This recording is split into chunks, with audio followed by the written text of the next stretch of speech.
1 year ago, I went on a strictly guided 7-day tour in North Korea where they took away my passport and didn't allow me to explore anything on my own. North Korea was the weirdest country I had ever visited, and throughout that trip, I kept wondering what life was like in the neighboring South Korea because it used to be exactly the same country just over 60 years ago. That is why at the end of that trip, I promised myself to visit South Korea this year so that I could compare my experiences in both those two countries. And that is exactly what I did.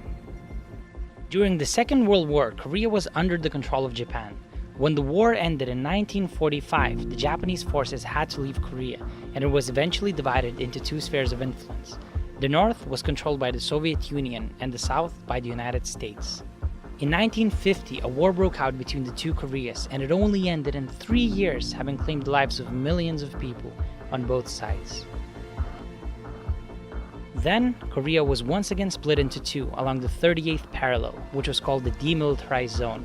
When I was sitting on my plane to South Korea, it has already been over 60 years since the division. And even though I knew the countries had grown apart during this time, I could never have imagined how distant they have actually become.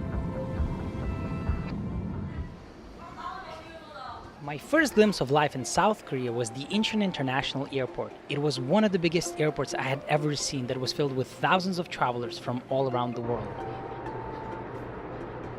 After an hour-long ride on the metro, I finally reached my hotel, which was a traditional Korean house situated in the center of Seoul. Currently it's 12:30 at night, so there's not much happening, and that is why I'll go straight to bed and wake up early tomorrow morning to explore as much as I can.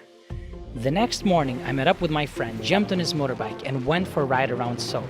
It didn't take me long to understand why Seoul was the 16th largest city in the world. It featured tons of high-rise buildings, historic monuments, construction sites, and millions of cars. Eventually, we made our way to this tiny amusement park that was situated just a few kilometers away from North Korea. That is an amusement park. That is a big parking lot. That's some sort of a temple. And that is North Korea. A few meters away from the park, they had the so-called Freedom Bridge that basically connects the two Koreas and is almost never being used by trains. Pyongyang, the capital of North Korea, is only 208 kilometers away from where I'm standing right now. This is the fence no one can cross because North Korea is there on the other side. So, what can we see inside? Oh, there's another fence. Okay. So it's still a few kilometers until you reach North Korea, but it's basically just there. Just 1 year ago, I was there on the other side, just a few kilometers away, and now I'm here. I'm this close, yet at the same time so far, because it's impossible to get to the other side from here. You would have to fly to China and then back to North Korea. Crazy. The next morning, I was very fortunate to have the chance to meet Jong, who was born and raised in North Korea but escaped the country 10 years ago and was now living in South Korea. When I asked him whether he was from Pyongyang, he started laughing and told me only the privileged people get to live in the capital and that it's very difficult for ordinary North Koreans like him to reside there. He told me he came from a little town in the north of the country. He told me stories about how the people living in that area smuggle foreign movies from China, and when they watch them, they think all of those things on the screen are fake. The tall skyscrapers, the modern cities, the fancy cars, and everything else. Meanwhile, we arrived to this extremely beautiful island called Namiseom that attracts over 1.5 million tourists every year. First off, we put some life vests on and hopped on a super fun speedboat.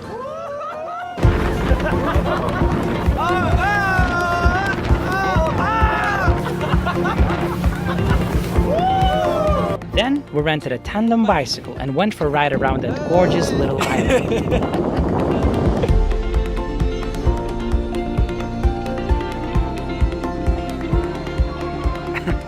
So apparently there are dozens of middle-aged people playing baseball with a football. It's her turn.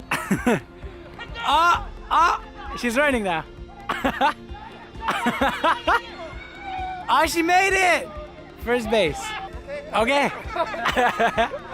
Okay. Oh. After the game, we hopped back into the car and talked about how Jong managed to escape from North Korea. He told me he was let out of the country by some people smugglers who did it for a $30,000 fee that he had to pay once he reached South Korea. Escaping the country was extremely difficult. Jong had to spend 3 years working on a farm in China until he got all of his papers to get into South Korea.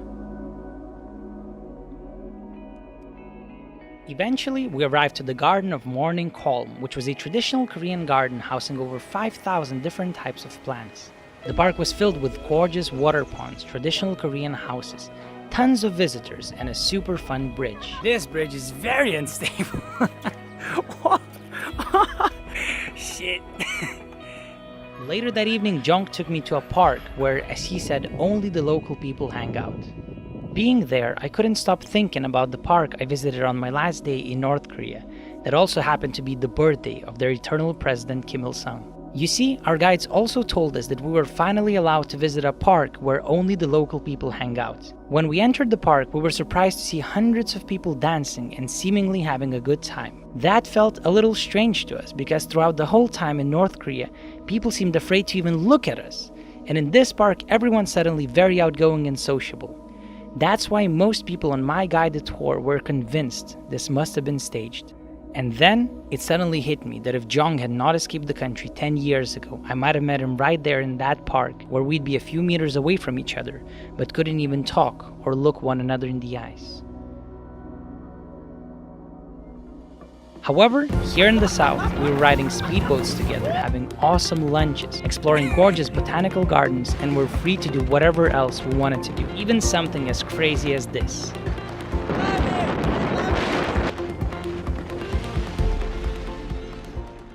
Over the next few days, I visited dozens of interesting places in Seoul. The first one was the largest palace in the city that was originally built in 1395 and still looked as beautiful as ever. I also visited this place called Myeongdong, which is one of the most expensive shopping districts in the world that attracts millions of visitors every year. Then, I went to check out the famous Hanok village, which was over 600 years old.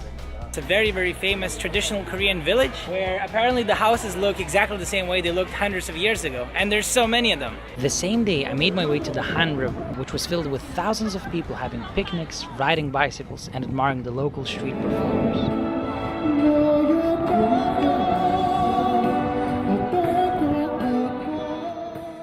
It is Friday night, and there are literally hundreds of people in this park just having picnics and hanging out with their friends. And the vibe is amazing, I don't know. Everyone's so happy and, I don't know, just having a great Friday evening. And I love it. It's so good. As much as I enjoyed all of those places, my favorite one was called Lotte Tower, which was the 5th tallest building in the world. So apparently this shopping mall has 9 floors of luxury goods. That's how the 9 floors look. I can't see the bottom, but it's quite far. Eventually, I found an elevator going to the top and jumped on. And so we're off. Oh, look at it, look at this. Wow. That's some next level stuff. Look at this building, eh? It's growing. The observation deck featured 6 floors of spacious halls with incredible views of Seoul and the surrounding area. This is kind of scary, eh? Wow! Everyone's taking pictures? My last day in Seoul, I met up with my Korean friend Kim, who was studying a political science master's degree in New York. Yo, man! Long time no see, bro. Long time no see. At first, he took me to his former university campus, which was established in 1885 and was the oldest university in South Korea. Being at that university brought back memories of my days in North Korea, where almost every day we would be taken to various schools or other learning centers, and pretty much every time the students had to perform for us.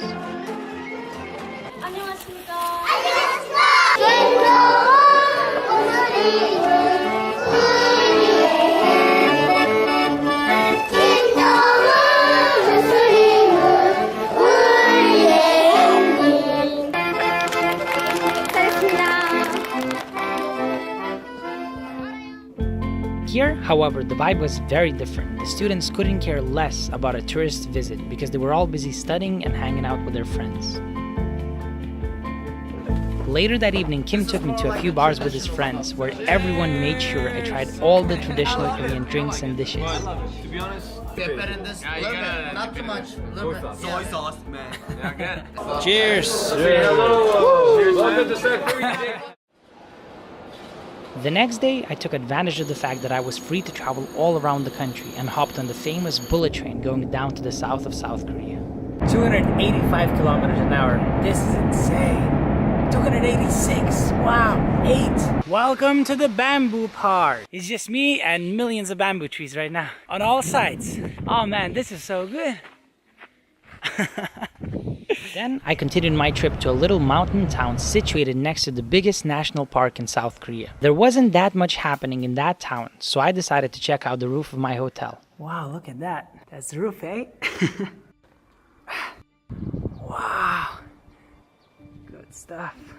Being on that roof, I couldn't stop thinking about Otto Warmberg. He was a university student from the United States who visited North Korea just a few months before I visited the country myself. Ready? All right. Ready to throw it at me? 2, 1.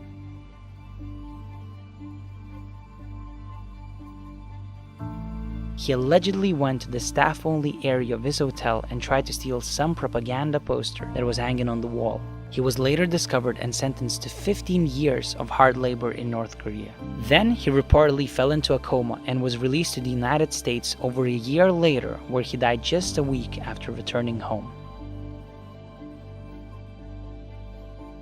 Otto was exactly the same age as me, and he went to North Korea almost the same time as me. A year later, I was entering the staff-only area of my hotel in South Korea and walking on the roof feeling completely safe, whereas he was dead for trying to steal some random poster from a staff-only area of his hotel.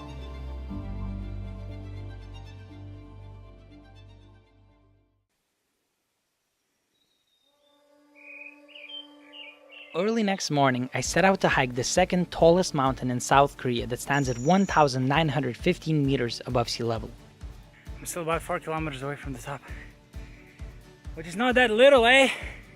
I wasn't very lucky with the weather that day, but I couldn't care less because I was surrounded by beautiful nature, being free to do whatever I wanted to do. Oh, good stuff. 안녕하세요. 안녕하세요. 고생이 많네요. This is it right here, the summit. It's 1,915 meters above sea level. Yay! We're in the cloud, but I can see quite a bit of nature. It's all surrounded by gorgeous rocks. Good stuff. Good stuff. Then I visited the Upo wetlands, which were the biggest wetlands in the country. At that park, I made friends with this guy called Ben, who explained to me that most of their visitors would either be young school kids or elderly people. Now, because it was difficult to make them remember the names of various plants and animals, he created over 30 different dances to help them memorize. Wow, that's so cool. Eventually, he told me we had to go dance together. And branches grow. And branches grow. Branches grow. Steps. Steps. Oh, yeah. Bloom. The flowers bloom. Thank you very much. Apparently, Ben has traveled all around the world. He finished his master's in New York, he spent 6 months living in Australia, he visited London, Paris, and quite a few other places. Good guy. Yeah. I'm very glad to dance with him. Help dancing, okay? Dancing is okay. Okay. Help dancing. Bye-bye. Thank you. Bye-bye. Every single day that I spent in South Korea, I couldn't stop thinking about how weird it was that even though just a few dozen years ago the Korean people lived in the same country under the same conditions, these days they were leading such dramatically different lifestyles. I kept asking myself why the people in the north needed special permits to travel in their own country, and going abroad was completely impossible, while people in the south could freely go to any place they wished, both inside and outside their country. Why was the whole power in the north concentrated in one person's hands who was considered to be a god? Whereas in the south, people had the power to elect their own leaders and dismiss them if they didn't do a good job. And why were the people in the north not allowed to freely interact and share their thoughts with me, while the people in the south could do whatever the heck they wanted?